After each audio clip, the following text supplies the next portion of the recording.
नमस्कार दोस्तों, कैसे हैं आप सभी लोग? क्या आपको मेरी आवाज़ आ रही है? Very good morning. Pratima, Ram, Sneha, Pooja, Suman, Yash, Vikas, कैसे हैं सभी लोग? बढ़िया। पढ़ाई कैसी चल रही है आप लोगों की? Radhe Radhe ji, Radhe Radhe. Good morning, good morning. Test तो कल अपलोड हो गया है, ठीक है। नोट्स आज अपलोड हो जाएंगे। नहीं, मैं फिर से एक बार रिपीट कर दूं दोस्तों, मिडाइवल हिस्ट्री को हम 2 या 4 दिनों में समाप्त करेंगे। कोशिश यही रहेगी 4-5 दिनों में हम समाप्त कर लें। रीज़न मैं फिर से आपको बता रहा हूँ कि ये उतना महत्वपूर्ण नहीं है, ठीक है। फिर जब हम मॉडर्न पढ़ेंगे तो उसके नोट्स आपको बनाने पड़ेंगे या मैं आपको पीडीएफ दूंगा। पर मॉडर्न हम ठीक उसी तरह पढ़ रहे होंगे जिस तरह से हमने किसका अध्ययन किया था, एंशियंट का अध्ययन किया, ठीक। तो मैं कोशिश यही कर रहा हूँ कि आने वाले दिनों में लगभग 4-5 या 6 दिनों में हम मिडाइवल को ख़त्म कर लें। ज़्यादा बड़ा सेगमेंट नहीं है और महत्वपूर्ण नहीं है। रिसेंटली आप देखें तो यहाँ से प्रश्न बहुत कम आ रहे हैं, बहुत ही कम आ रहे हैं, ठीक। तो इसीलिए हम मिडाइवल के नोट्स नहीं बनाना है आपको। जस्ट आप बस मुझे सुनेंगे और धीरे धीरे करके आपको ये सारी चीज़ें पता चल जाएंगी, ठीक है। समझ रहे हैं आप? ध्यान दीजिएगा। हाँ, मैं क्लास के बाद अपलोड कर दूंगा। मैं दोनों अपलोड कर दूंगा क्लास के बाद। आज और कल के नोट्स हम दोनों अपलोड कर देंगे। 1 मिनट दीजिएगा बस मुझे आप।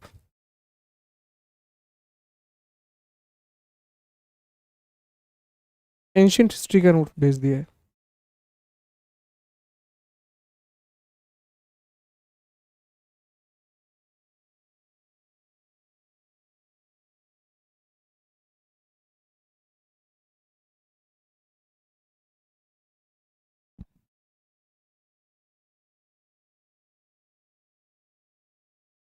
चलिए आगे बढ़ते हैं और चीज़ों को समझना शुरू करते हैं।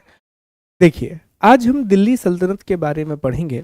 आज हम दिल्ली सल्तनत का अध्ययन करेंगे। तो कल हमने बेसिकली आपको ये समझा दिया था कि जैसे ही मोहम्मद गौरी का भारत पर आक्रमण होता है, मोहम्मद गौरी के गुलामों के बीच में उसके साम्राज्य को बांट दिया जाता है। और जब इस साम्राज्य को बांटा जाता है तो जो लाहौर वाला हिस्सा है, ये पूरा का पूरा हिस्सा कुतुबुद्दीन ऐबक को मिलता है।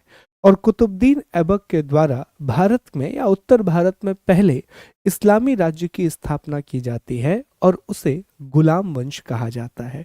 देखो दोस्तों, जब भी हम दिल्ली सल्तनत की बात करते हैं तो इसमें किसी एक वंश का शासन नहीं रहा है। ऐसा नहीं रहा है कि एक कोई वंश हो गया जिसका नाम है दिल्ली सल्तनत। बेसिकली इस दिल्ली सल्तनत के अंतर्गत हमें 5 अलग अलग वंश देखने के लिए मिलते हैं। 5 अलग अलग डायनेस्टीज देखने के लिए मिलती हैं। सबसे पहली डायनेस्टी जिसने दिल्ली सल्तनत पर शासन किया, उसका नाम है गुलाम वंश। इसी को मामलुक वंश भी कहा जाता है। इसी को इलबरी तुर्क वंश भी कहा जाता है। और इसका समय काल जो रहा है वो 1206 से लेकर के 1290 तक का शासनकाल रहा है। 1206 से लेकर के 1290 तक का शासनकाल रहा है। और इसकी स्थापना कुतुबुद्दीन ऐबक के द्वारा की गई थी। इसकी स्थापना किसने की थी? कुतुबुद्दीन ऐबक के द्वारा इसकी स्थापना की गई थी। ध्यान दीजिएगा चीजों के ऊपर। अभी आपसे प्रश्न पूछेंगे। तो 1206 से 1290 तक जिस वंश ने उत्तर भारत के दिल्ली और उसके आसपास के क्षेत्रों पर शासन किया, उसे हम गुलाम वंश के नाम से जानते हैं। इसी को मामलुक वंश भी कहा जाता है और इसी को इलबरी तुर्क वंश भी कहा जाता है, क्योंकि ये तुर्की मुसलमान थे और तुर्की मुसलमान इलबरी शाखा के थे। इसीलिए इलबरी तुर्क के नाम से भी इन्हें जाना जाता है। इसके बाद खिलजी वंश का शासन शुरू हुआ। खिलजी डायनेस्टी का रूल शुरू हुआ जिसमें अलाउद्दीन खिलजी आएगा। फिल्म भी बनी है पद्मावत। 1290 से 1320, सिर्फ 30 सालों तक खिलजी वंश ने दिल्ली सल्तनत पर शासन किया। और आप देख सकते हैं कि ये सबसे कम समय है। This is the lowest time period. ये सबसे कम समय है जब दिल्ली सल्तनत पर कोई वंश शासन करेगा। तो ये प्रश्न यहां से पूछा जाता है दोस्तों कि दिल्ली सल्तनत पर किस वंश के द्वारा सबसे कम समय तक शासन किया गया? तो उसका जवाब क्या होगा? खिलजी वंश, खिलजी डायनेस्टी। जिन्होंने 1290 में अपने शासन को शुरू किया और 1320 में इनका शासन समाप्त हो गया। और खिलजी वंश की स्थापना जलाल उद्दीन खिलजी के द्वारा की गई थी। जलाल खिलजी ने इसको स्थापित किया था। आगे बढ़े तो आपको जानने मिलेगा कि खिलजी के बाद अगला शासन तुगलकों ने किया और तुगलकों ने बहुत लंबा शासन किया। 1320 में ग्यासुद्दीन तुगलक के द्वारा दिल्ली सल्तनत में तुगलक वंश की स्थापना होती है और इन्होंने 1414 तक शासन किया। मतलब दोस्तों लगभग 94 साल शासन किया है। ऑलमोस्ट 94 ईयर्स इन्होंने रूल किया और ये सर्वाधिक रूल करने वाला दिल्ली सल्तनत का वंश है। तो प्रश्न क्या पूछेगा? 4 प्रश्न बन गए हैं। पहला पूछेगा कि दिल्ली सल्तनत पर शासन करने वाले पहले वंश का नाम बताइए। गुलाम वंश। दिल्ली सल्तनत पर सबसे अधिक समय तक शासन करने वाले वंश का नाम बताइए। तुगलक वंश।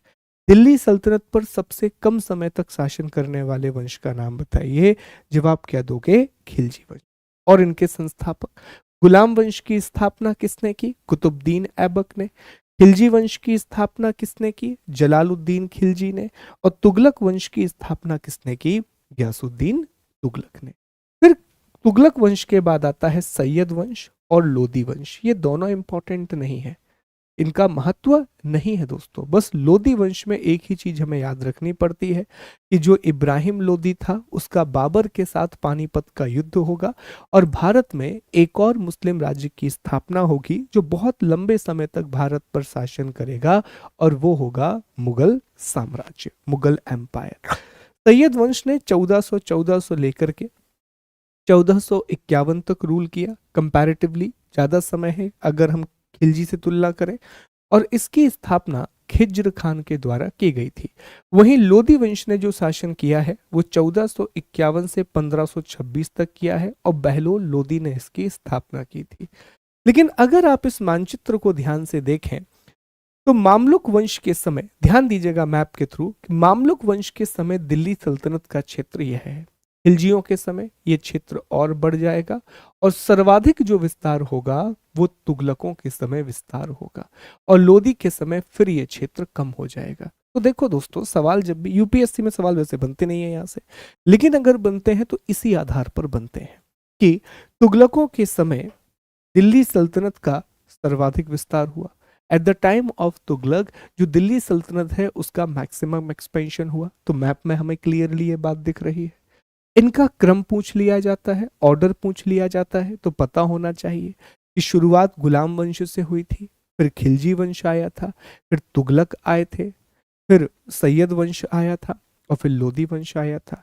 इनके संस्थापक पूछे जाते हैं तो गुलाम वंश का संस्थापक कुतुबुद्दीन ऐबक है, खिलजी वंश का संस्थापक जलालुद्दीन खिलजी है, तुगलक वंश का संस्थापक ग्यासुद्दीन तुगलक है, सैयद वंश का संस्थापक खिज्र खान है और लोदी वंश का संस्थापक बहलोल लोदी है। सर्वाधिक शासन किसने किया? तो तुगलकों ने। सबसे कम शासन किसने किया? खिलजियों ने। इतने प्रश्न यहां से पूछे जाते हैं। तो अब दिल्ली सल्तनत में हमें इन 5 वंशों का अध्ययन करना है। दिल्ली सल्तनत में हमें इन 5 डायनेस्टीज को पढ़ना है। तो ध्यान दीजिएगा और एक एक करके मेरी बातों को समझते जाइएगा और याद करने की कोशिश कीजिएगा कि क्लास में ही आपको ये चीजें याद हो जाए। ठीक, चलें ध्यान दें। अब सबसे पहले हम गुलाम वंश की बात करते हैं। तो गुलाम वंश में 3 शासक सबसे इंपॉर्टेंट है। रजिया सुल्तान भी इंपॉर्टेंट है पर ये 3 सबसे इंपॉर्टेंट है। देखिए, गुलाम वंश में जो कुतुबुद्दीन ऐबक है ये कुतुबी वंश से संबंधित था, इसीलिए इसका नाम कुतुबुद्दीन ऐबक रखा गया। जो शमशुद्दीन इल्तुतमिश है जो कि कुतुबुद्दीन ऐबक का गुलाम है, यह दोस्तों शमशी या इल्बरी वंश से था, तो इसे इल्बरी तुर्क भी कहा जाता है। और जो ग्यासुद्दीन बलबन है ये बलबनी वंश से संबंधित था। तो इसी आधार पर इसे गुलाम वंश कहते हैं, मामलुक वंश कहते हैं, इल्बरी वंश कहते हैं। अब गुलाम वंश कहने का एक कारण यह है दोस्तों, ध्यान दें इस बात के ऊपर, कि कुतुबुद्दीन ऐबक मोहम्मद गौरी का गुलाम है, इल्तुतमिश कुतुबुद्दीन ऐबक का गुलाम है, बलबन इल्तुतमिश का गुलाम है। तो गुलामों की एक श्रृंखला हमें देखने के लिए मिलती है, स्लेव्स का एक पूरा चेन हमें देखने के लिए मिलता है। इसीलिए इस वंश को गुलाम वंश के नाम से भी जाना जाता है, स्लेव डायनेस्टी के नाम से भी जाना जाता है। ठीक है, इन सभी बातों पर गौर कीजिएगा आप लोग। अब प्रमुख शासकों की बात करें तो इसके संस्थापक का नाम है कुतुबुद्दीन ऐबक, जिसने स्थापना की थी। ठीक है, कुतुबुद्दीन ऐबक जो है दोस्तों, वो मोहम्मद गौरी का गुलाम है और दामाद है। इसके अलावा आप देखें तो कुतुबुद्दीन ऐबक के बाद अगला शासक बनता है आराम शाह। आराम शाह के बाद शमशुद्दीन इल्तुतमिश। शमशुद्दीन इल्तुतमिश के बाद रुकनुद्दीन फिरोज शाह, फिर रजिया सुल्तान, बहराम शाह, मसूद शाह, नसरुद्दीन महमूद, याशुद्दीन बलबन, कैकूबाद और आखिरी में कैमूर्स। अब आप कहेंगे कि सर क्या हमें इन 11 शासकों को याद रखना है, क्या हमें ये पूरे रूलर्स याद रखना है? जवाब है नहीं। आप याद रखें कुतुबुद्दीन ऐबक, फिर Iltutmish number 2, Razia Sultan number 3, number 4 Nasruddin Mahmood और नंबर 5 बलबन। और अंतिम शासक भी पूछा जा सकता है तो कैमुर्स का नाम भी याद रख सकते हैं। ये प्रमुख शासक हैं जो कि शासन करने वाले हैं गुलाम वंश के अंतर्गत दिल्ली सल्तनत पर। ठीक है, तो कुतुबुद्दीन ऐबक, इल्तुतमिश, रजिया सुल्तान, नसरुद्दीन महमूद, बलबन और कैमूर्स, इन सभी का संबंध किससे है? तो इन सभी का संबंध स्लेव डायनेस्टी से है, इन सभी का संबंध गुलाम वंश से। और जैसा कि मैंने आपको बताया कि कुतुबुद्दीन ऐबक जो है वो मोहम्मद गौरी का गुलाम और दामाद है, तो ये भी आपको याद रखना है, जिसने गुलाम वंश की स्थापना की थी, जिसने गुलाम वंश के फाउंडेशन को बनाया था। ठीक है, आगे बढ़े। कुतुबुद्दीन ऐबक ये बहुत लंबे समय तक शासन नहीं कर पाया। 1206 में इसने गुलाम वंश की स्थापना की, लेकिन 1210 में ही इसकी मृत्यु हो गई, तो बहुत जल्दी इसकी डेथ हो जाती है। इसको बहुत लंबा समय नहीं मिलता है शासन करने के लिए। तो इसने क्या क्या काम किए, आइए इनको समझते हैं। तो पहला काम तो इसने यही किया कि ये भारत में तुर्की राज्य का संस्थापक है, ये इंडिया में टर्किश स्टेट का फाउंडर है। याद रखिए कि मोहम्मद बिन कासिम ने भी भारत पर आक्रमण किया था और सिंध वाले क्षेत्र पर अपने राज्य को स्थापित किया था, लेकिन वो अरबी मुसलमान थे। लेकिन भारत के आंतरिक क्षेत्रों में पहली बार जो शासन व्यवस्था आएगी वो तुर्की मुसलमानों की होगी, और तुर्की मुसलमान राज्य की स्थापना का श्रेय कुतुबुद्दीन ऐबक को जाता है कि इसने इंडिया में टर्किश स्टेट को बनाया था, तुर्की राज्य की स्थापना की थी। तो ये चीज आपको पता होनी चाहिए। अगली चीज, ये गौरी का गुलाम था, मोहम्मद गौरी का गुलाम था और कमांडर इन चीफ था। 24 जून 1206 मोहम्मद गौरी की मौत हो जाती है, तो 24 जून 1206 को यह अपना राज्य अभिषेक करता है, कोरोनेशन करता है और अपनी राजधानी लाहौर को बनाता है, अपनी कैपिटल लाहौर को बनाता है। इसने सुल्तान की उपाधि कभी भी धारण नहीं की, क्योंकि यह मानता था कि मेरे सुल्तान सिर्फ एक ही हैं और वो है मोहम्मद गौरी। इसने कभी भी अपने नाम का खतवा नहीं पढ़वाया। हमेशा यह मलिक या सिपह सलार की उपाधि से शासन करता रहा, मतलब अपने आप को मोहम्मद गौरी का सेनापति बोलता रहा। 1208 में गौरी के भतीजे गयासुद्दीन महमूद ने इसे दासता से मुक्त कर दिया। अब ये कहानी जरा सुनिए। देखो दोस्तों, ये जो दास प्रथा है ये हर जगह हमें उपस्थित मिलती है। चाहे यूरोप में देखें तो वहां भी दास व्यवस्था है, उत्तर अमेरिका में भी दास व्यवस्था, अफ्रीका, भारत और मध्य एशिया, लेकिन हर जगह गुलामों की स्थिति अलग अलग है। देखिए, भारत में जो गुलाम देखने के लिए मिलते हैं उनके साथ अच्छा व्यवहार किया जाता है। हाँ, वो घर के काम कर रहे होते हैं, वो खेती किसानी के काम कर रहे होते हैं, बट उनके साथ व्यवहार अच्छा किया जाता है। ऐसा नहीं है कि उन्हें बिल्कुल जानवरों की तरह ट्रीट किया गया हो, जो पुराने समय पर हमें देखने मिलता है। वहीं दोस्तों, मध्य एशिया में गुलाम का अर्थ बिल्कुल अलग है। वहां पर गुलाम का अर्थ एक प्रकार का योद्धा। लोग जो गुलामों को खरीद लेते थे और फिर जो खरीदते थे वो उनके लिए सिपाही का काम करते थे। और अगर आप में टैलेंट है तो वो गुलाम आप देख सकते हैं कि कुतुबुद्दीन ऐबक को खरीदा गया था। उसके बाद भी कुतुबुद्दीन ऐबक ने सिर्फ अपने टैलेंट के बलबूते पर न सिर्फ कमांडर इन चीफ का पद प्राप्त किया, बल्कि मोहम्मद गौरी की बेटी से शादी की और उसका दामाद भी बना। और बहुत से गुलाम बड़े लॉयल होते थे। तो इसमें एक सिस्टम था कि जैसे मान लो मैं एक गुलाम हूं और मुझे अपनी गुलामी को समाप्त करवाना है, मुझे इस स्लेवरी को एंड कराना है, तो ये कौन कर सकता है? तो या तो जो मेरा मालिक है वो मुझे एक दास्ता मुक्ति प्रमाण पत्र दे दे, एक स्लेवरी फ्री सर्टिफिकेट दे दे। और मान लो अगर मेरा मालिक मर गया है, तो अब मैं किससे मुक्ति प्राप्त करूंगा? तो मालिक का कोई भी रिश्तेदार, उसका बेटा हो सकता है, भतीजा हो सकता है, वो फिर अगर मुझे प्रमाण पत्र दे दे कि अब आप दास्ता से मुक्त हैं, तो फिर मैं दास्ता से मुक्त हो जाता था। तो 1208 में मोहम्मद गौरी तो मर चुका है, तो उसका जो भतीजा है गयासुद्दीन महमूद, जो गजी में शासन कर रहा अफगानिस्तान के और आगे, उसने दास्ता मुक्ति प्रमाण पत्र दिया। तो कुतुबुद्दीन ऐबक निश्चित तौर पर अपना जीवन उसने गुलाम के रूप में जिया, लेकिन अंतिम समय में वह गुलामी से मुक्त हो गया था। लेकिन उसके बाद भी ना तो उसने सुल्तान की उपाधि धारण की और ना ही अपने नाम का खुतबा पढ़वाया। अब कहा जाता है कि कुतुबुद्दीन ऐबक जब दिल्ली सल्तनत का शासक बना, तो उसके सर पे कांटों का ताज रखा गया था। ये नहीं था कि वो बड़े सुख शांति से अपने शासन को चला ले। क्यों? क्योंकि याद रखिए, मोहम्मद गौरी ने अपना शासन अपने सभी गुलामों में बांटा था और दूसरे जितने भी लोग थे वो कोशिश कर रहे थे कि हम पूरे साम्राज्य को हड़प लें। तो उसे चुनौतियों का सामना करना पड़ा। पहली चुनौती ये थी कुबाचा से, जो यलदौज में शासन कर रहा था। दूसरा, दिल्ली सल्तनत की उसे स्थापना करनी थी। यहाँ पर उसे निश्चित तौर पर एक शासन व्यवस्था को स्थापित करना था, पूरा सिस्टम बनाना था, क्योंकि भारतीय रीति रिवाज यहाँ पर थे, भारतीय प्रशासनिक व्यवस्था यहाँ पर थी। तो एक नई प्रशासनिक व्यवस्था का सूत्रपात करना था। और जो उसके साथी गुलाम थे वो लगातार इस बात का विरोध कर ही रहे हैं। यलदौज का शासक कुबाचा इसका विरोध कर रहा है। ठीक। तो उपाधियां भी उसने कुछ धारण की, जैसे उसे कुरान ख्वां कहा जाता था। कुरान ख्वां इसलिए कहा जाता था कि माना जाता है कि वो कुरान का पाठ बहुत अच्छा करता था। यही कारण है कि उसे कुरान ख्वां के नाम से जाना जाता था। उसे लाख बख्श कहा गया है। लाखों का दान देता था वो, तो लाख बख्श कहा गया है। हातिम ताई कहा गया है। मिनहाज उस सिराज ने उसे हातिम ताई कहा है। बहुत अनफॉर्चुनेट रहा कि 1210 में लाहौर में वो चौगान खेल रहा था, एक प्रकार से पोलो का खेल है। तो वो पोलो का खेल खेल रहा था और उसी में घोड़े से गिरने के बाद उसकी मृत्यु हो गई। हसन निजामी ने एक किताब लिखी है, ताज उल मासिर, जिससे हमें कुतुबुद्दीन ऐबक के जीवन की जानकारी मिलती है। तो कुतुबुद्दीन ऐबक के शासनकाल में बस यही बातें रही, कोई बहुत विशेष बात नहीं रही, पर ये सारी बेसिक चीजें हमें देखने के लिए मिलती हैं।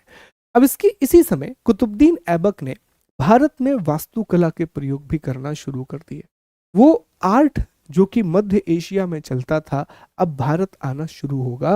और कुतुबुद्दीन ऐबक ने शुरुआती इस्लामी वास्तुकला का निर्माण करवाया। इनिशियल इस्लामिक आर्किटेक्ट इंडिया में बनवाया। उसने क्या किया कि भारत में गुंबद निर्माण और मेहराब के निर्माण की कला का विकास हुआ। ये गुंबद कहलाता है दोस्तों, ये गुंबद और ये मेहराब, ये आर्क। भारत में मेहराब होते ही नहीं थे पहले। तो गुंबद और आर्क बनाने की कला इस्लाम से ही भारत में आई है। ठीक है। अगली बात आप समझे कि ये भारत में कला आई और भारत में इसका बहुत प्रयोग हुआ। कुरान की आयत, कलम, स्वास्तिक आदि का प्रयोग होने लगा।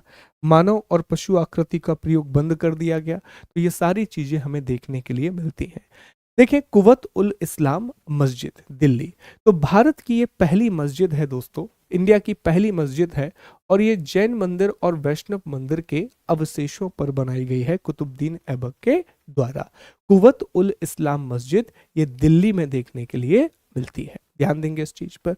2.5 दिन का झोपड़ा मस्जिद ये अजमेर में है, ये भी बनवाई थी कुतुबुद्दीन ऐबक के द्वारा। 2.5 दिन का झोपड़ा। तो दोस्तों, बौद्ध मठ के अवशेषों पर यह बनवाई गई है, on the remains of Buddhist monastery. और कहा जाता है कि इस पर विग्रहराज चतुर्थ के द्वारा एक नाटक लिखा गया है, हरिकेली, उसके प्रमाण भी देखने के लिए मिलते हैं। तो एक कुव्वतुल इस्लाम मस्जिद बनवाया जो दिल्ली में बनवाया गया। 2.5 दिन का झोपड़ा कहाँ है? अजमेर में है। तस्वीर भी आप देख सकते हैं, इस तरह दिखाई देती है। क्लियर। आगे बढ़े कुतुब मीनार। अब जो कुतुब मीनार है इसमें अलग अलग शासकों का योगदान है। कुतुब मीनार के निर्माण में तीन अलग अलग शासकों का योगदान है। सबसे पहली बात, कुतुब मीनार को जो नाम मिला है, बहुत से लोग कहते हैं कि कुतुबुद्दीन ऐबक के नाम पर है। कुछ लोगों का कहना यह है कि यह सूफी संत कुतुबुद्दीन ख्वाजा बख्तियार काकी के नाम पर बनाया गया है। अब कुतुब मीनार में एक, दो, तीन, चार, पांच, ये पांच अलग अलग माले आपको देखने मिलेंगे। जो कुतुब मीनार का निर्माण है वो कुतुबुद्दीन ऐबक ने शुरू करवाया था। फिर ये जो तीन मंजिलें हैं, मतलब दूसरी, तीसरी और चौथी, इन मंजिलों का निर्माण इल्तुतमिश ने करवाया। और पांचवी मंजिल किसने जुड़वाई थी इसमें? फिरोज शाह तुगलक ने इसमें पांचवी मंजिल जुड़वाई थी।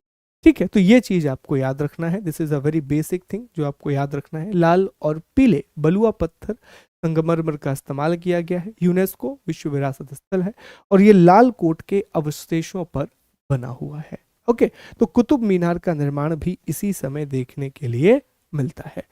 अब अगले शासक की चर्चा करते हैं और अगला शासक है शमसुद्दीन इल्तुतमिश। आइए इसके बारे में जानते हैं। तो इल्तुतमिश का जो शासन है वो 1210 से लेकर के 1236 तक रहा और बहुत प्रॉस्पेरिटी हुई इसके शासनकाल में। देखें, 1211 में इसने आराम शाह को मार दिया और यह गुलाम वंश का अगला शासक बना। जो इल्तुतमिश है ये ऐबक का गुलाम है, इसीलिए इसे गुलामों का गुलाम कहा जाता है। ये इल्बरी तुर्क जाति से संबंधित था और जब कुतुबुद्दीन ऐबक दिल्ली लाहौर पर शासन कर रहा था तो उसी के साम्राज्य में ये बदायूं का गवर्नर था। कहाँ का गवर्नर था? बदायूं का गवर्नर था। इसी दिल्ली सल्तनत का वास्तविक संस्थापक कहा जाता है। इसे रियल फाउंडर ऑफ दिल्ली सल्तनत कहा जाता है। ऐसा इसलिए कि 4 साल मिले थे कुतुबुद्दीन ऐबक को काम करने के लिए, तो वो काम ज़्यादा कर ही नहीं पाया। उसने दिल्ली में कुव्वतुल इस्लाम मस्जिद बनवाई, अजमेर में 2.5 दिन का झोपड़ा बनवाया, कुतुब मीनार की फाउंडेशन रखी, लेकिन प्रशासन के सुधार, कोई सेना का सुधार, ये सारे काम वो नहीं कर पाया। ये सारे काम इल्तुतमिश के द्वारा किए जाएंगे। किस तरह की आर्थिक व्यवस्था अप्लाई करनी है, किस तरह की सैन्य व्यवस्था को अपनाना है, कैसे यलदौज कुबाचा इन सबको हराना है, ये सारी चीजें देखने के लिए मिलती हैं। तो दिल्ली सल्तनत का वास्तविक संस्थापक इसे कहा जाएगा। 1229 में बगदाद के खलीफा से सुल्तान की उपाधि प्राप्त करने वाला ये दिल्ली सल्तनत का पहला शासक है। याद रखिए, पहला तुर्की कौन था जिसने दिल्ली सल्तनत की उपाधि प्राप्त की थी? तो वो हम पढ़ चुके हैं गजनवी के बारे में, है ना। लेकिन भारत में दिल्ली सल्तनत का ये पहला शासक है जिसने सुल्तान की उपाधि बगदाद के खलीफा से प्राप्त की थी और इसकी जो मृत्यु है वो 1236 में होगी। लेकिन जैसा मैंने कहा, इसके कार्यों को जानना जरूरी है कि इसने कौन कौन से काम किए, इसने कौन कौन से कार्य किए। तो देखें, तराइन का तीसरा युद्ध इसे लड़ना पड़ा। तराइन का पहला और दूसरा युद्ध किसके बीच में हुआ था? तो याद होगा आपको कि तराइन का पहला और दूसरा युद्ध जो है वो पृथ्वीराज चौहान और मोहम्मद गौरी के बीच में हुआ था। ये युद्ध हुआ है इल्तुतमिश और यलदौज के बीच में। तो यलदौज भी एक गुलाम है, माफ कीजिए मैंने जगह बोल दिया था गलती से। यलदौज भी एक गुलाम है और कुबाचा भी एक गुलाम है।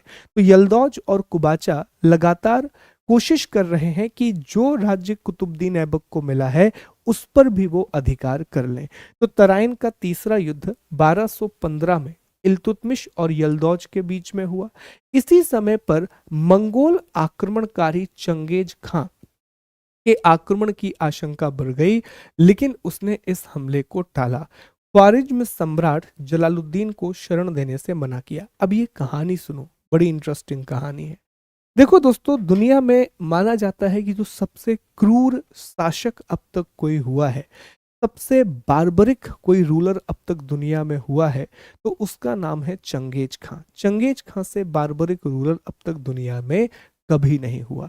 चंगेज खां के नाम में खां लगा है, लेकिन वो मुस्लिम नहीं था। वो बेसिकली चाइना या मंगोलिया के पास एक जाति या जनजाति से संबंधित था।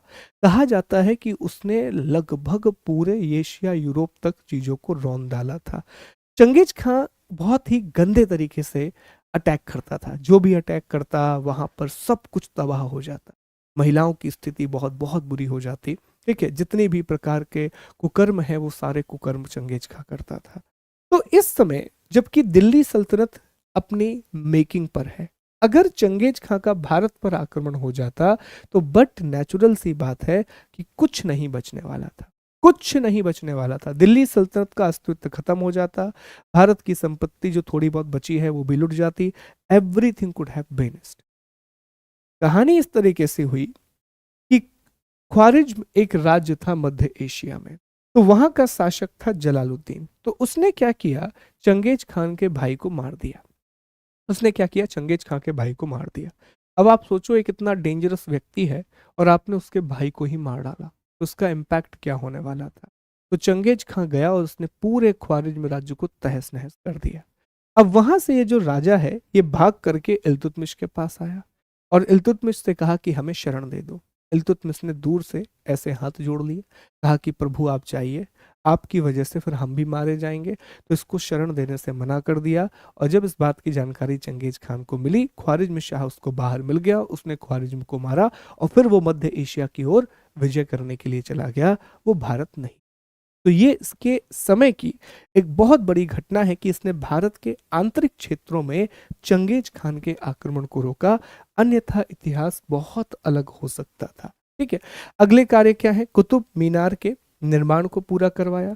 इसने शुद्ध अरबी सिक्के जारी किए जिसमें चांदी का टंका शामिल है और तांबे का जीतल शामिल है। तो वही मैं आपसे कह रहा हूं कि इसे वास्तविक संस्थापक इसीलिए कहा जा रहा है क्योंकि इसने बहुत सारे कार्य किए, इसने बहुत सारे कार्यों का संपादन किया है, इसीलिए हम इसे वास्तविक संस्थापक कह रहे हैं, हम इसे एक्चुअल फाउंडर का नाम दे रहे हैं। ठीक है, ध्यान रखेंगे इन चीज। फिर आगे जाए, इक्ता नाम की प्रणाली को शुरू किया। अब ये इक्ता नाम की प्रणाली क्या है, इक्तेदारी व्यवस्था। तो भू राजस्व व्यवस्था है, लैंड रेवेन्यू वसूल करने का व्यवस्था है, इक्तादारी इजारेदारी, इसको इस नाम से जाना जाएगा, इक्ता व्यवस्था। आगे जाकर के हम पढ़ेंगे कि व्यवस्था क्या है। इसमें होता कुछ नहीं है, एक प्रकार से जो पहले भारत में व्यवस्था चल रही थी कि जमीन का एक टुकड़ा दे दिया जाएगा, वहां से आप लैंड रेवेन्यू कलेक्ट करोगे और बदले में आपको एक सेना भी रखना पड़ेगा। तो सवाल पूछा जाता है कि इक्ता व्यवस्था की शुरुआत किसके द्वारा की गई थी।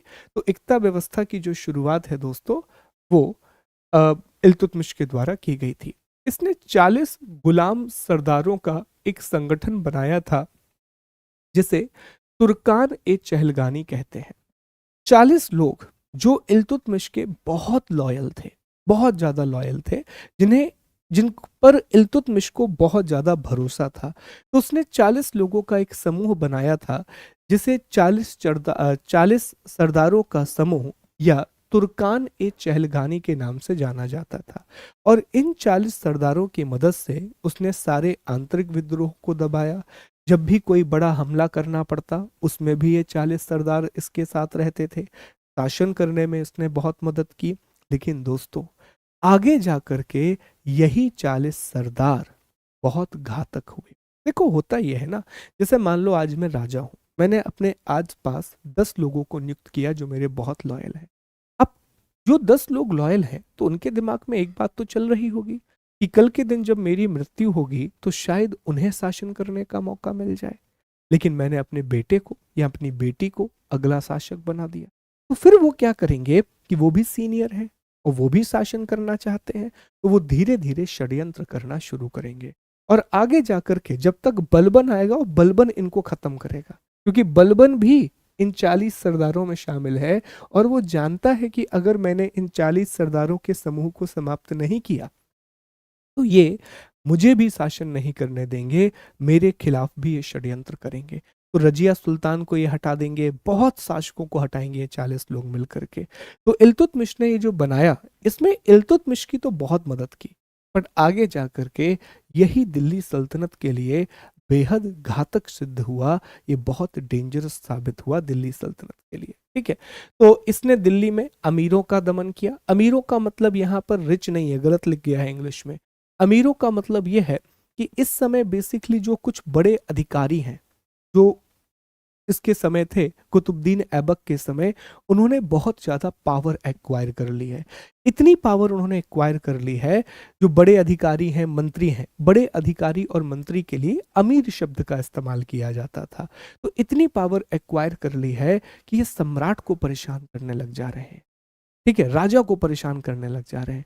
तो उसने जितने भी पावरफुल ऐसे अधिकारी और मंत्री थे, उन सबको समाप्त कर डाला। तो विद्रोह होगा ही नहीं।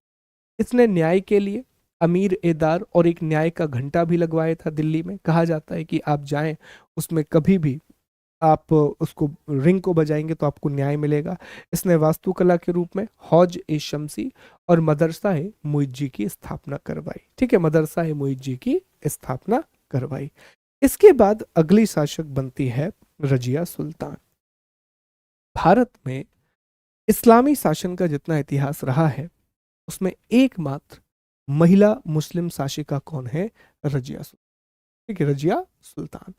तो भारत की प्रथम महिला मुस्लिम शासिका, first female Muslim ruler of India. देखिए, हिंदू शासन जब भारत पर चला तो उसमें महिलाओं ने शासन किया है, हमें देखने मिलता है। नायिका देवी, हमें प्रभावती गुप्ता देखने के लिए मिलती हैं। ठीक है, ऐसे बहुत आपको देखने मिलेंगे, पर ये पहली मुस्लिम महिला है या पहली मुस्लिम शासिका। इल्तुतमिश के पुत्र रुकनुद्दीन फिरोज को इसने हराया था। रजिया ने पर्दा प्रथा का त्याग कर दिया और पुरुष की तरह चोगा और टोपी पहन करके दरबार में आने लगी। रजिया ने मलिक जमालुद्दीन याकूत को अमीर ए आखुर एक पोस्ट होती है जो कि अश्व सेना का प्रमुख होता है, या घोड़े का सरदार जो होता है उसे अमीर ए आखुर कहा जाता था। तो ये तुर्की नहीं था, ये गैर तुर्की था याकूत, और याकूत को इसने क्या किया था? अमीर ए आखुर नियुक्त किया था। गैर तुर्कों को सामंत बनाने के रजिया के प्रयासों से तुर्की अमीर विरुद्ध हो गए और उसे बंदी बनाकर दिल्ली की गद्दी पर बहराम शाह को बैठा दिया। रजिया ने अल्दुनिया के साथ शादी कर ली और दोबारा से दिल्ली की गद्दी को प्राप्त करने का प्रयास किया, लेकिन 13 अक्टूबर 1240 को डाकुओं के द्वारा कैथल के पास रजिया सुल्तान की हत्या कर दी गई। देखो, रजिया की कहानी कुछ इस तरह है दोस्तों कि रजिया जो है वो इल्तुतमिश की बेटी है, और इल्तुतमिश ने, ईरान में ये सिस्टम चलता था कि वहां महिलाओं को भी शासक बनाया जाता था। तो इल्तुतमिश ने ये देखा कि उसके जितने भी पुत्र हैं वो इतने योग्य नहीं हैं, they are not that capable. ये बात उसने देखी, तो उसने रजिया को अगला सुल्तान बनाने की मांग रखी। लेकिन ऐसा हुआ नहीं। जैसे ही इल्तुतमिश की डेथ हुई तो इल्तुतमिश ने क्या कहा था कि अगला सुल्तान रजिया को बनाना। लेकिन जो अमीर थे, अमीर का मतलब समझ रहे हो, जो प्रभावशाली लोग हैं दरबार में, मतलब जो उच्च अधिकारी हैं, उच्च मंत्री हैं, उन्होंने कहा कि हम रजिया को नहीं बनाएंगे। और कारण सिर्फ एक था कि रजिया महिला थी। रजिया योग्य है, पढ़ी लिखी है, सब कुछ, लेकिन चूंकि वो महिला है इसीलिए हम उसको अगला सुल्तान नहीं बनाएंगे। तो उन्होंने रुकनुद्दीन फिरोज को अगला सुल्तान बना दिया। रजिया, कहा जाता है कि लाल कपड़े पहनकर, क्योंकि लाल कपड़े पहनकर इल्तुतमिश के दरबार में न्याय मिलता था, लाल कपड़े पहनकर जनता के बीच में गई। जनता से उसने समर्थन मांगा कि मेरे पिता ने मुझे से कहा था कि मैं अगली सुल्तान बनूंगी, पर ये अमीर मुझे सुल्तान नहीं बनने दे रहे। जनता ने समर्थन दिया, सैनिकों ने समर्थन दिया, रुकनुद्दीन फिरोज को हटा दिया गया और रजिया ने सल्तनत की कमाल संभाल ली। अब रजिया सुल्तान तो बन गई, लेकिन उसके बाद भी एक बहुत कांटों भरा सफर उसे तय करना था। क्यों कांटों भरा सफर तय करना था सर? इसलिए कांटों भरा सफर तय करना था दोस्तों, क्योंकि क्योंकि रजिया जिस समय पर शासन कर रही है वहां महिलाओं को एक शासिका के रूप में लोग एक्सेप्ट ही नहीं कर रहे। सबसे बड़ा कारण यही। तो जैसे ही वो शासक बनेगी उसके खिलाफ षड्यंत्र होना शुरू हो जाए। और उसने क्या किया, एक व्यक्ति है जिसका नाम है जमाल उद्दीन याकूत। ये तुर्की नहीं है, ये तुर्की जाति का नहीं है। इसे इसने अमीर ए आखुर बना दिया और एक बहुत बड़ा पद दे दिया। तो इससे जो दरबार के लोग थे वो सबके सब तुर्की लोग थे, अमीर जो थे वो तुर्की थे। उन्होंने इस बात का विरोध करना शुरू कर दिया। उन्होंने यह कहना शुरू कर दिया कि कल के दिन तो ये हमें भी हटा सकती है। तो अमीर तुर्कियों ने इसका विरोध किया कि आप गैर तुर्की हो कैसे ला सकते हो। तो उन्होंने षड्यंत्र किया और षड्यंत्र करके अल्तुनिया की मदद से इसको गिरफ्तार करा दिया। अब इंटरेस्टिंग बात सुनो, अल्तुनिया जिसने रजिया सुल्तान को गिरफ्तार किया था, उसने अल्तुनिया से शादी कर ली। रजिया ने कहा मैं तुमसे शादी कर लेती हूँ और हम दोनों मिलकर के दिल्ली पर शासन करेंगे। अल्तुनिया ने कहा इससे अच्छी बात और क्या है। तो अल्तुनिया और रजिया ने शादी कर ली और और फिर दोनों ने एक बार फिर कोशिश की कि वो दिल्ली पर अधिकार करें, लेकिन 13 अक्टूबर 1240 को कुछ डाकुओं ने रजिया के कैंप को घेर लिया। उस कैंप में रजिया लड़ते हुए मारी गई और कैथल के पास उसकी मृत्यु हो गई। कहा जाता है इतिहासकारों के द्वारा कि अगर रजिया को शासन करने का मौका मिला होता तो शायद हम भारत के इतिहास में कुछ और अच्छी बातों को तलाश पाते, लेकिन आपसी षड्यंत्र और रूढ़िवादी मानसिकता की वजह से, जो स्टीरियोटाइप मेंटालिटी है, उसकी वजह से रजिया लंबे समय तक यहाँ पर शासन नहीं कर सकी। ठीक है, तो ये रजिया सुल्तान के बारे में 1 मिनट देंगे, फिर हम रुकनुद्दीन महमूद के बारे में पढ़ रहे हो। ठीक, 1 सेकेंड।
चलिए आगे बढ़ेंगे दोस्तों अगले टॉपिक पर।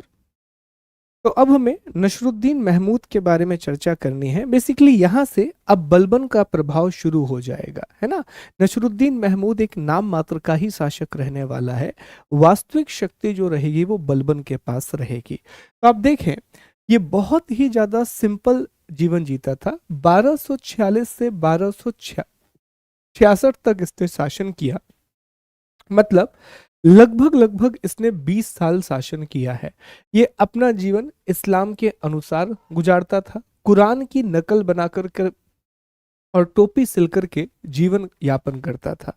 या तो यह कुरान की कॉपी बनाता था या फिर यह टोपी सिलता था, लोगों को बेचता था और वहां से जो इसे पैसे मिलते थे उससे यह अपने जीवन का यापन करता था। बहुत ही सिंपल लाइफ जीता था, कोई मतलब नहीं था, नाम मात्र का शासक था। वास्तविक शक्ति किसके पास थी? बलबन के पास थी। पर बलबन से वो भी नहीं हुआ। 1266 में बलबन ने इसको मार डाला और बलबन खुद शासक बन गया।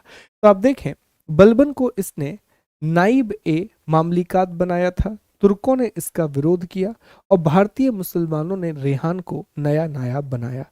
रेहान को बलबन ने मार डाला और यह दोबारा से शासक बन गया। ठीक है। और जो नसरुद्दीन महमूद है ये इल्बरी वंश का अंतिम शासक है और बलबन सुल्तान बना और बलबनी वंश की शुरुआत गुलाम वंश के तहत ही हो गई।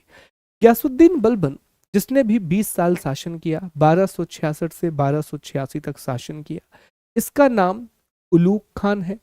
इसे गयासुद्दीन बलबन भी कहा जाता है और इसे बहाउद्दीन बलबन भी कहा जाता है।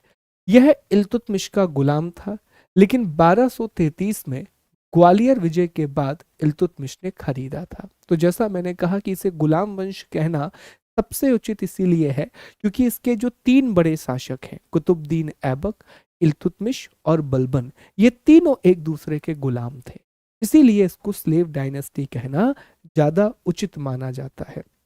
इसने मेवाती डाकुओं को समाप्त करने के लिए लौह और रक्त की नीति अपनाई।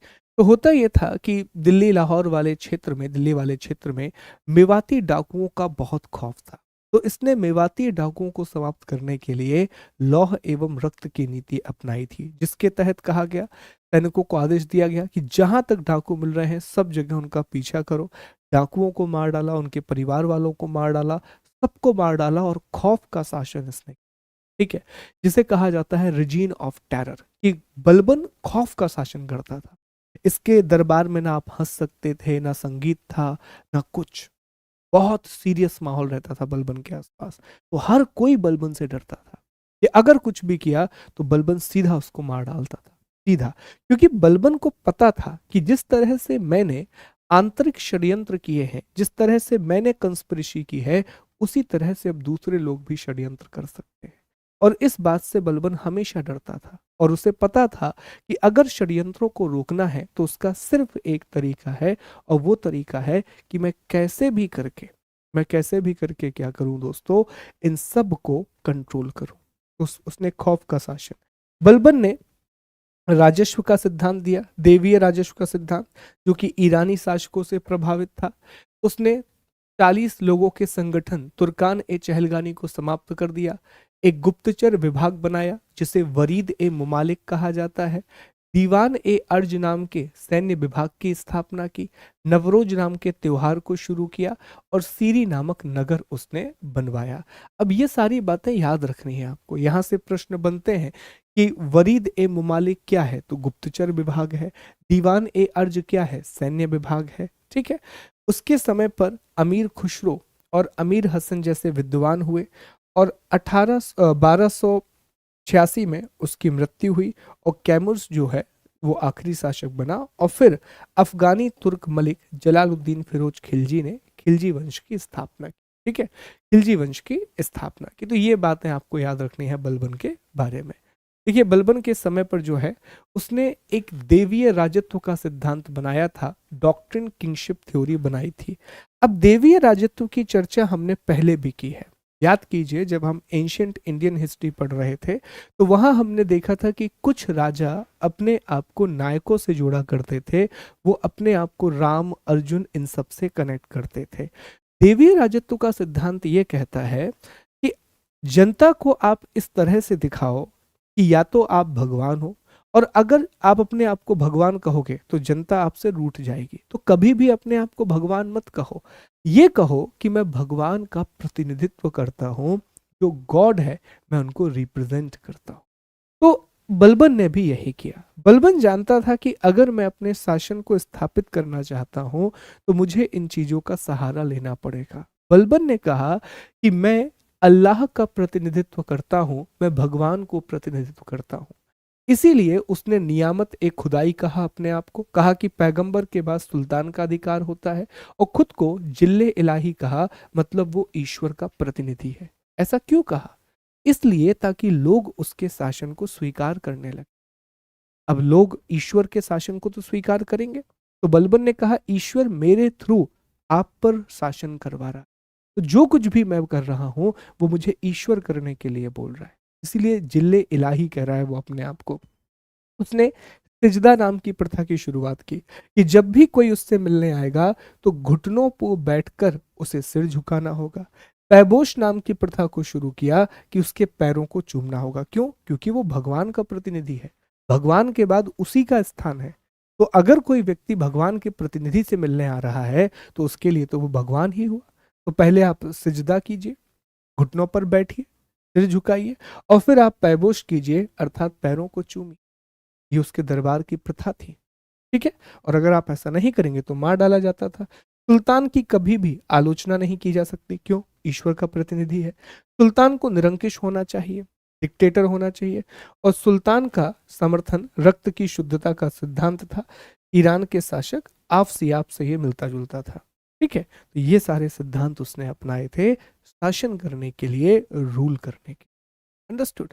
अब इसके बाद आप देखें खिलजी वंश। खिलजी वंश का शासन बहुत कम समय तक रहा है, लेकिन अलाउद्दीन खिलजी ने जिस प्रकार की व्यवस्था भारत में कायम की उसका बड़ा योगदान, वो बड़ी महत्वपूर्ण व्यवस्था है। देखें आप, इसमें शासक रहे गए जलाउद्दीन जिसने स्थापना की, अलाउद्दीन खिलजी, और आखिरी मुबारक खिलजी जिसके बारे में कुछ नहीं पढ़ा। पर अलाउद्दीन खिलजी की एक व्यवस्था है दोस्तों, जिसे बाजार व्यवस्था कहा जाता है।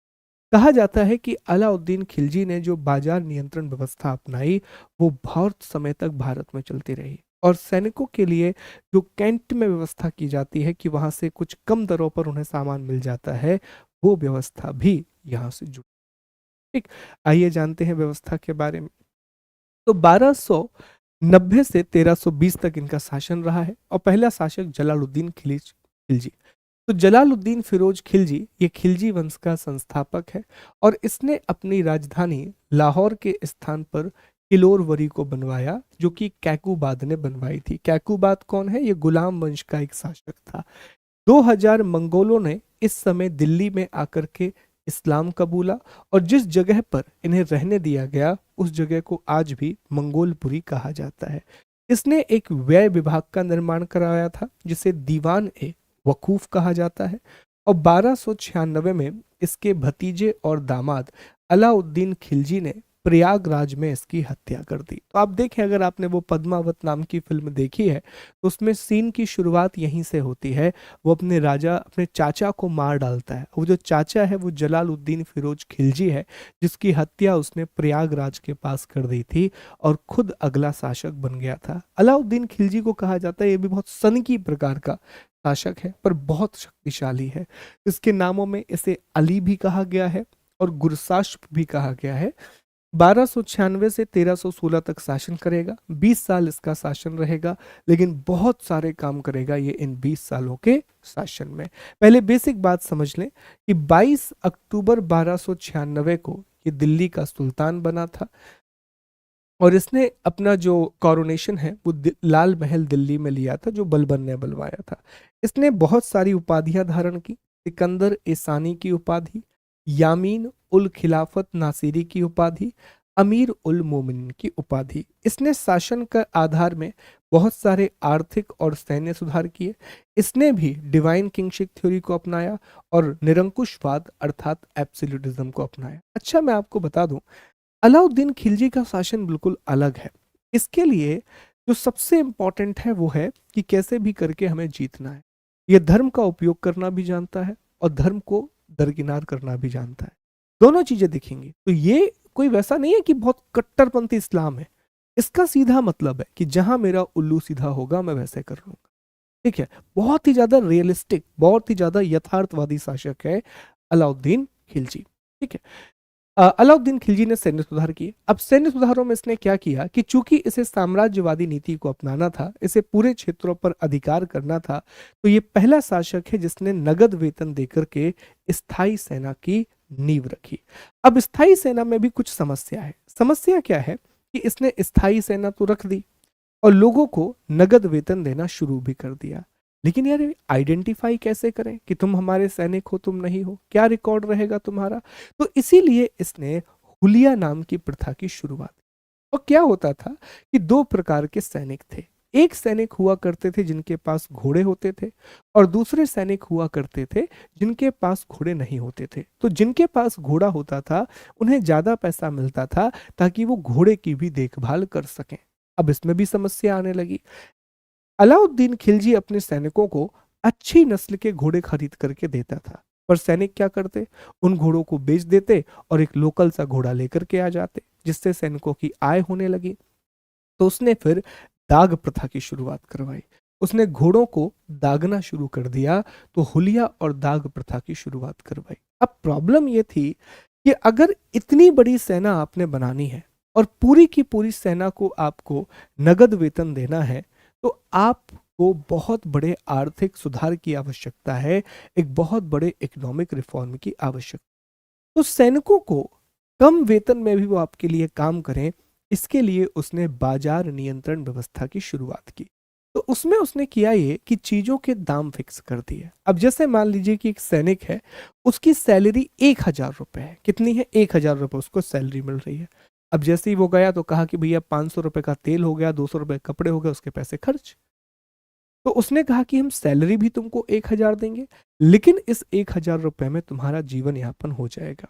उसने कहा कैसे होगा हमारा जीवन यापन? तो सब चीजों के दाम उसने फिक्स कर दिए कि गेहूं इतने रुपए से ज्यादा किलो नहीं बेचा जा सकता, चावल इतने रुपए से ज्यादा किलो का नहीं बेच सकते, कपड़े की कीमत ये होगी, घोड़ों की कीमत ये होगी। तो अब जो 1,000 रुपए है वो लोगों को 10,000 रुपए की तरह लगने। देखो, पैसा जो है ना वो महंगाई के सापेक्ष ही काम करता है। आज आपने कहा कि आज आपके पास 10,000 रुपए हैं और आप 10,000 रुपए में मान लीजिए एग्जाम्पल के लिए सिर्फ एक मोबाइल फोन खरीद सकते हैं, तो आप कहोगे कि यार अभी तो गरीबी है। लेकिन इसी 10,000 रुपए को अगर 10,000 डॉलर में कन्वर्ट कर दे, तो कि अब आपके पास 10,000 डॉलर है, आप कितना सामान खरीद लेंगे? 10,000 डॉलर को आप 80 से भी अगर गुणा करते हैं तो कितना पैसा आ गया आपके पास? तो आप ऑल ऑफ अ सडन अमीर हो जाओगे। तो पैसे की कीमत ना महंगाई बताती है। अगर महंगाई कम है, इसीलिए सरकार को महंगाई पर नियंत्रण करना चाहिए। अगर महंगाई कम है तो जो हमारा रुपया है उसकी ताकत बढ़ती है, उससे आप ज्यादा चीजों को खरीद सकते हो। लेकिन अगर महंगाई बहुत ज्यादा है तो फिर रुपए की कीमत कम होती जाएगी। आप देखिए कई जगह पर, जिम्बाब्वे जैसे देशों में, जहां पर लोग बोरी भरकर पैसा ले जा रहे हैं और उन्हें ब्रेड का एक पैकेट मिल रहा है। क्यों? क्योंकि मुद्रा की आपने वैल्यू खत्म कर दी। दक्षिण कोरिया इतना विकसित है, फिर भी वहां पर मुद्रा की वैल्यू बहुत ज्यादा, मिलियंस में डीलें होती, मिलियन तो उनके लिए रेगुलर की बात है। ठीक है, इस तरह से बात होती है। तो उसने सैन्य सुधार किए और बाजार सुधार किए। ये काम अलाउद्दीन खिलजी के द्वारा किए गए थे। ठीक है, इसके बाद अब हम कल से तुगलक वंश के बारे में पढ़ेंगे, तुगलक वंश के बारे में जानेंगे। यहाँ तक के सारे नोट्स मैं आपको भिजवा देता हूँ। कल हम तुगलकों के बारे में पढ़ेंगे और कल हम दिल्ली सल्तनत को समाप्त भी कर रहे होंगे। फिर हम विजयनगर और बहमनी राज्य के बारे में पढ़ेंगे। ठीक है, थैंक यू सो